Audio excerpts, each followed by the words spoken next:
Hi everybody, welcome to this pre-recorded cafe chat. I've got a special guest with me here, Majell del Castillo. Yes. Yeah, not easy for me to say, right? Majell, she is a Frite, she's one of our own, and so perhaps you recognize that name. And I wanted to bring her on here. We're at a beautiful cafe called The Beans on Fire. We're in the 11th arrondissement. And Majell is an interesting guest for many reasons. Why don't we get started with the fact that you're a photographer. Yes. And you're not only a photographer, but you've got a particularly successful Instagram account, which is fantastic. You want to give them the name of it? Sure, it's Rue Margot, RueMargaux. Right, and I happen to know some of the Frites are already followers of yours because I've seen that. Oh, I think Phyllis Cartwright is following. Yes, I saw her name. She's liked a lot of my photos. And I saw her in the last one. Right, perhaps Anna Tinsman is following you. Definitely that crew who are on Instagram. They're like into you as well. Oh. And Majell has got a book, a beautiful book of her photography called C'est Paris. Oui. I guess people pronounce it C'est Paris sometimes. Mais C'est Paris, look at this beautiful cover. And this is fun because what I'm going to do is going to give away 3 of these books of Majell's photography to 3 of you lovely Frites. And throughout the conversation, I'm going to pull up a random name here, and I'm going to send you a free copy. So a little bit of a giveaway. So Majell, tell them what they need to know about you as far as where you're from, for example. Well, I'm from California, a city called Chino, which is 45 minutes south of LA? Or no, sorry, east of LA. Okay. So I'm closer to the desert area. California, born and raised? No, actually I was born in the Philippines. Oh, well, there you go. Born in the Yeah. Philippines, came to the States when? At age 1. Age of 1. Yeah, Okay. my dad was in the military, so he was stationed in Washington first, then we moved to California and stayed here ever since. I guess it's a story that plays out quite often for people from over there, from the Philippines. Okay, so grew up all your life in the States? Yes. And fell in love with Paris, I guess, at some point, right? I was probably in elementary. We have a collection of encyclopedias, so I had this fascination of reading about people, so in particular Marie Antoinette. Yeah. So that's what drew me, and that's great. The kings and King Louis and all that. That's what drew me into France.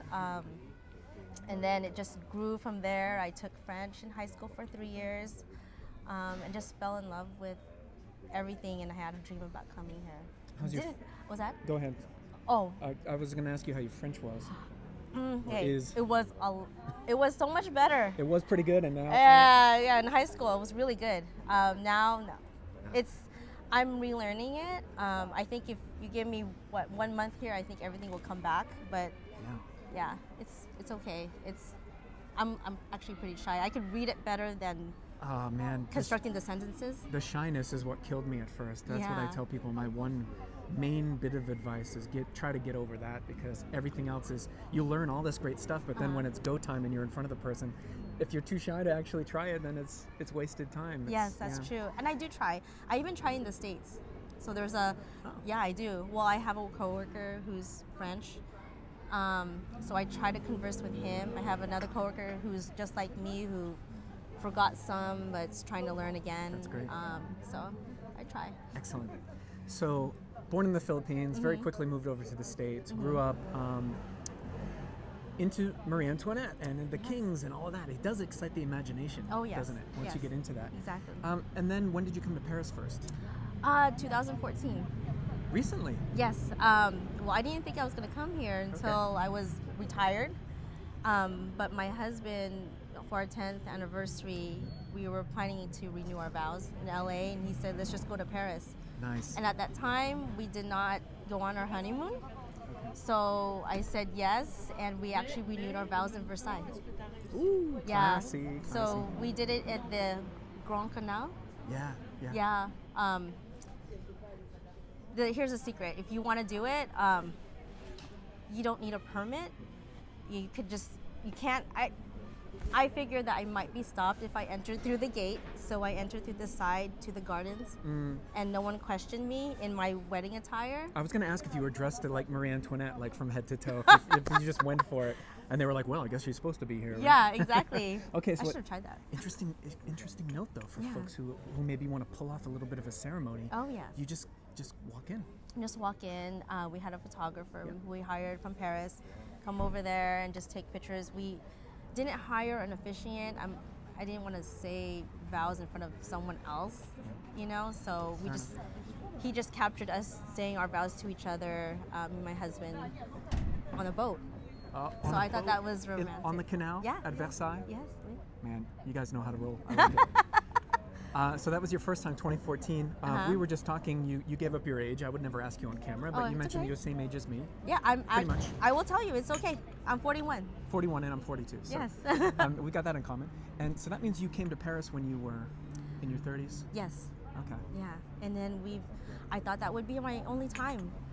So I took pictures, you know, just taking pictures just to, you know, have this, you know, memory of Paris, and then we decided, let's go take our kids the next year, and then a year after, and we this is our sixth. Yeah. You're hooked. Oh yeah, definitely. This is your sixth time. Sixth time. Amazing. We're not gonna stop. Do you have your kids on this trip with you? Yes. Wow. They come with us every other trip. That blows my mind. I mean, but yours are a little older than mine. Maybe that's why it's doable. Yes. Because right now I can't even fathom traveling with them. Yeah, it's. I think yours are how old? 12 and 8. I think the youngest one, she was about 5 at the time, her first trip, I think. Wow. If I'm doing the math right. That's great for them to get exposed to it at such a young age. Oh, my youngest loves it. Oh, really? Oh, that's cute. Yes, she does. So you touched upon your photography. The first time you came through here, it wasn't photography in a professional sense, or I want to make a book or anything. It was just to document what was happening. Yeah, exactly. So the big question on my mind, because I'm into photography as well, and maybe one day, you know, I'll be lucky enough to have a book of my images. But how do you get from first time in Paris, just snapping, to document? How do you get from that point to this point? Oh, okay. So I just had this idea. It was just something I wanted to do. I wanted something tangible for my followers or anyone who loves Paris, just to have something in a book. And I've always wanted to have my own book. So that's what happened. That's what gave the idea. And sorry, I happen to have the sun just gleaming my big old Irish forehead here. So you self-published this? I did. I was looking into, you know, getting a publisher, but I figured it would probably be too much of a, you know, a headache. I didn't want to go through that, and I wanted control. So you just made it happen? Yes. I wanted control of my book. I wanted it to be a certain way, and so you made all the decisions here then? I did. That's great. So it's called C'est Paris, and why don't I promised I'd give away 3 of these to the Frites. The Frites, because we're posting this publicly on my Facebook page, I should mention the Frites are my Patreon supporters. We've got a private community, and I like to give them perks for their support, their monthly pledge. She's a supporter. I am. And so let's go ahead, and I'm going to read off the first name of someone who's going to get a lucky copy of C'est Paris, Majell's photography. So here we go. Got a little random number generator here. Oh, okay. And number 16. Did you already sign up? Really? Oh, just anybody. Oh, they don't have to just put their name. This is my list of patrons that are currently supporting me. Oh, okay. And so, Benita Guzzi, who actually, congratulations, Benita. I'm so excited because she is a great friend from my childhood. Yeah, really? Her son and I were best friends when we were in high school. And so, Benita, I'm going to send you one of these C'est Paris photography of Majell, and you are the first recipient of this giveaway. Yay! I so hope you can enjoy it. Yeah. Benita Guzzi, congrats. I'm so excited for you. So you published this. Your Instagram's doing really well. You've got over 25,000 followers on your Instagram. So well done to you. I know for a fact that it's not easy to get to that number. Oh no, not at all. It takes a lot of work. Oh yes. And I'm just interested in your philosophy. What to you makes a good Paris photograph? Because I assume you had hundreds and hundreds, maybe thousands, and you had to choose your favorites. So for you, what makes a good photograph that's a keeper? Well, I didn't go to school to, for photography. I was mostly self-taught. So it took how many trips to get things perfect. And I learned that if you add people, not just buildings. I started off with just taking pictures of buildings and the architecture. But when you add people, it just gives it movement, gives it life. Yeah. And so now that's what I look for. I look for people walking, just people just looking at a building that I'm trying to take a picture of. I crave for people to be in my photos, and I try not to get their faces, because I know we're not supposed to do that. Yeah, that can be a little bit tricky. Yeah. Interesting, because some people avoid people in their photos, and some people really invite it because it adds, like you said, movement, kind of a story as well. Yes, exactly. Right, because we can start to read into like what's going on here and what are they up to.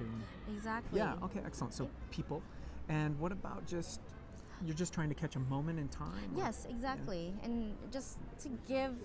I mean, I want people to, when they look at it, to feel like they're a part of it. That's what they're there looking at, say Arc de Triomphe.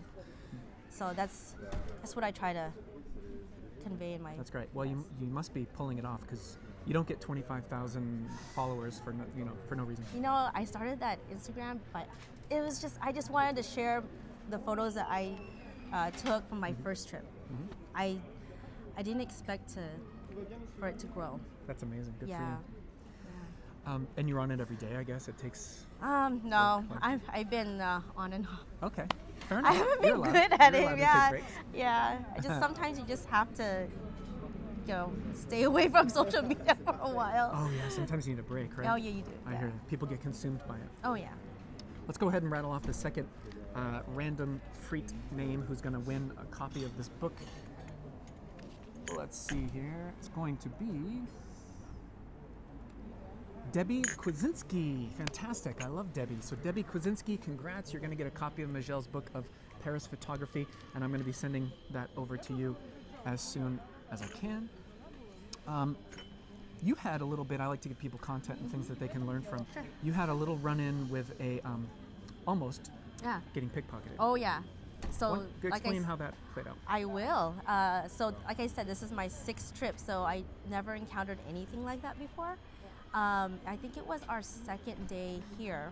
I was with my youngest daughter.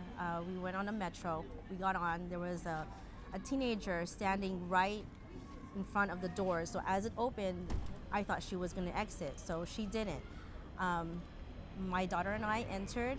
I tried to sit her down, and the teenager was blocking my way. Like I was, in her way. She just tried to get out. She said, excuse me. And every time she said that, I moved to my left and moved to my right, but she just kept on blocking my way. And I felt that there was something going on.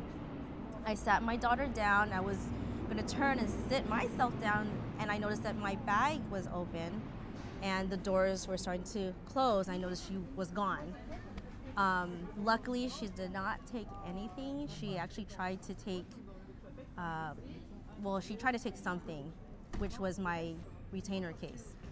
But that's about it. But she didn't take anything. Right. So you're on the metro, yeah, which it happens metro. a lot.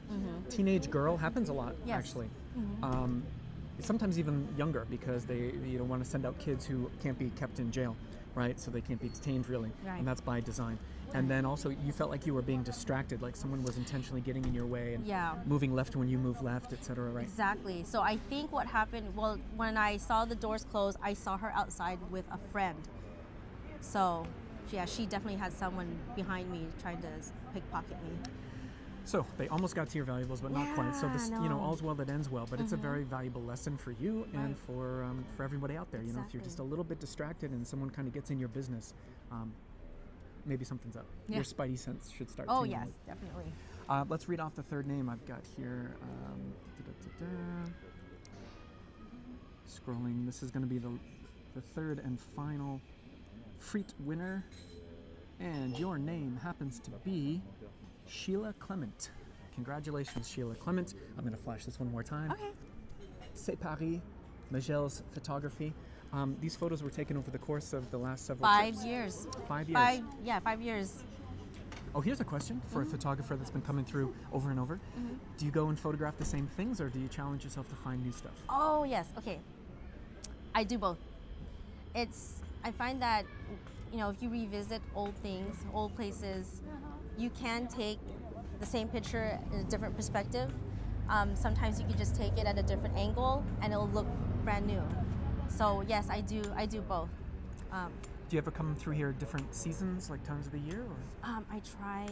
It's kind of hard for me to come in the fall. I mean, the kids have school. Yeah. That's actually one of my goals. So I visited Paris every season except for fall.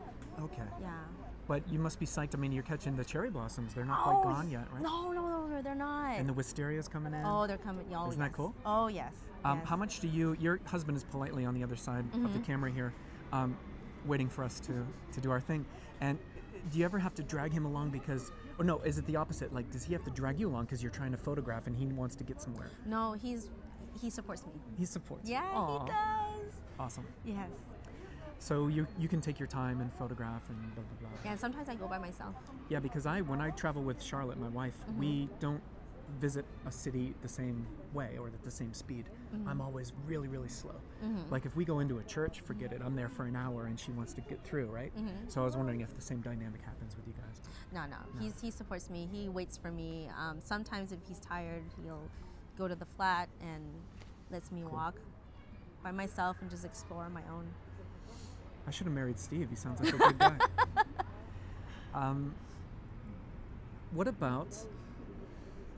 What have you been up to so far in Paris? What is that, anything notable or something that you've eaten? I mean, let people know something cool that you've experienced here. Empanadas.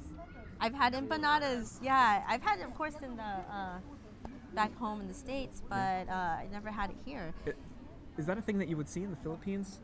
Yeah, a really? lot. Yeah, I think so. But when I say back home, I mean the States. Yeah. Because like in California, right? Yes. With the Mexican and the whole. Right. Okay, that makes sense. But here, it's just it was yesterday. We discovered a really tiny, bistro. I forget the name, but it was in Montmartre. Ah, okay. And we smelled something nice. Looked at the window, and I'm like, oh my god. Yeah. Cool. So it was really delicious. If you're in Montmartre and you see an empanada place, then maybe pop in because maybe it was that one. Yeah. That's awesome. What else? Do you have anything that you want to add? No. You have your Instagram that people should check out. Yeah, if you want to follow, please do. It's called Rue Margot, and I'll put the link so they don't have to worry about the spelling or anything. So you click it in the description if you want to check out her Instagram. If they want to get a hold of your book, how do they do that? Oh yes, I'm sorry. Go to blurb.com, which is the name of the publisher, blurb.com, and just click on the stores. It's actually a staff pick. It was chosen as a staff pick. Awesome. Yeah. Awesome. I did not expect that. Good for you. Yeah. So that's what you do. You go to Blurb. I put the link in the description as well. Click on that, and you can support Majell and her beautiful kids and husband Steve, who's being polite here on the other side of the camera. You can support all of that just by helping her out and buying her book. So that's great. Thank you so much for joining me. This place, by the way, is the Beans on Fire, and we're in the 11th arrondissement, and there's a cute little park behind us, and I'll put that info in the description as well if you want to come and check this out. Do you think people might want to know why I named it Rue Margot? Yeah, please. I just named it Rue Margot, but then I decided to check if there was a street called Rue Margot, and it turns out that there is one in Bordeaux. Oh. Yeah. Very cool. Exactly. You just randomly chose the name. I just liked Margot. Yeah, I just liked the name, and then I just wanted the name Margot. Yeah, it's got a cool sound to it. Oh yeah. I like that. People think I live here, but in my bio I put I live in California. So. You remind me a bit of Rebecca Plotnick, who does Everyday Parisian, where she photographs mostly Paris. That's her brand, and but she doesn't live here. She just comes back periodically and likes to recharge her batteries and get re-inspired. Yes, I follow her too. Yeah. Oh, excellent! And then she goes back to Chicago each time with just a whole stash of photos, and then she presents them throughout the year. It's fantastic. Yeah, she does great work. It's a nice model. Yeah, I love her. I love her blog too. Yeah, she's great.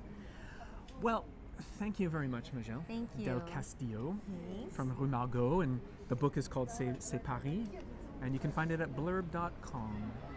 Well, great. Thanks so much for joining me. This was really fun, and I hope you get a few extra followers out of it and sell a few books. Fantastic. You were really lovely. And let's hug it out. All right.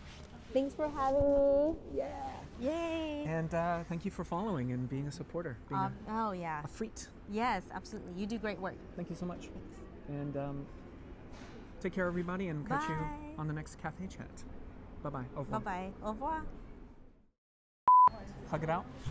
Oh my God. You get a few extra, why is this? Oh man, why is this doing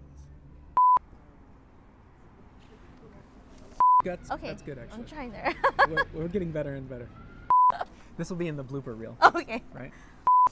Last time, I promise.